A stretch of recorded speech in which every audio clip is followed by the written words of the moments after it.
one of the other larger issues that we have as a Black community is once we make some money, we spend it outside of our community. And we know all the other cultures, they tend to reinvest it, recycle it in their own community. So the money stays there.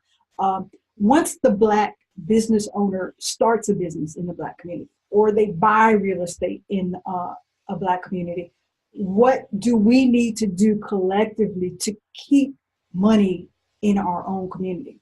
For instance, do we own furniture stores in the Black community? We always have to go out a lot of times to get good quality furniture in other communities. How come we don't have furniture stores in our community?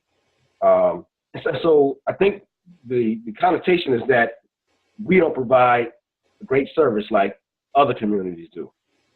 But then why don't we? I think we should. You know, why do we have to have Chinese restaurants in our community? How come we can't have the restaurants in our community that people will really want to go to? It's nice, it's effective, it's friendly, everything is efficient, and it's someplace that you want to go to. I think a lot of times we don't patronize Black businesses because we have the fear that we're not going to get good quality products or services. We have to change that mindset. Okay.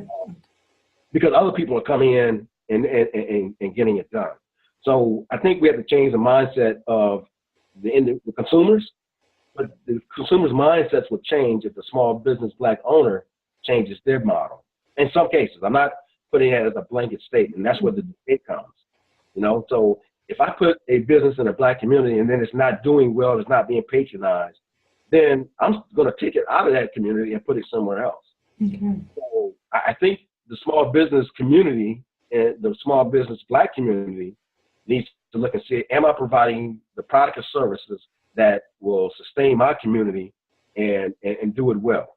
Because then your consumers are still going to be coming back on a regular basis. So that's a debatable subject. Because if I have a business, I want everybody to buy it. I want whites, Asians, and Indians, and everybody to buy my particular product or service. And I want them to buy it even if it's in the Black community. Mm-hmm. But then how do I do that? It's based on income. And a lot of times in our Black communities, here's another issue. We don't have the income to purchase good quality products and services. There's a statistic that I actually wrote down. 37% of African Americans have a net worth of zero.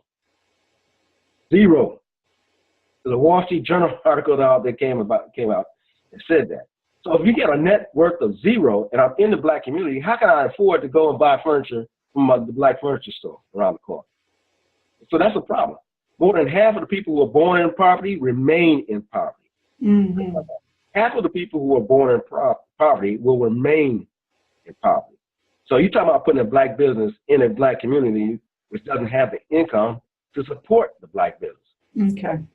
So that's an issue, But this is the thing, and I think this brings it all around.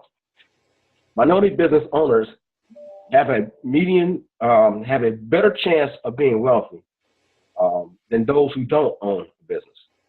So I'm going to say it again. Minority business owners have a net worth 12 times higher than those who don't own a business.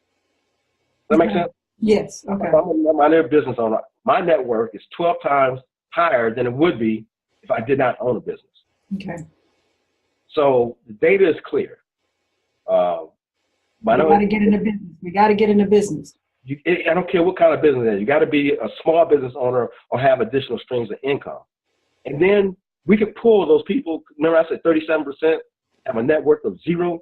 We can pull those people slowly because now we're providing jobs for the individuals so they can start slowly gaining the net worth that they need. And they can start buying in the Black community.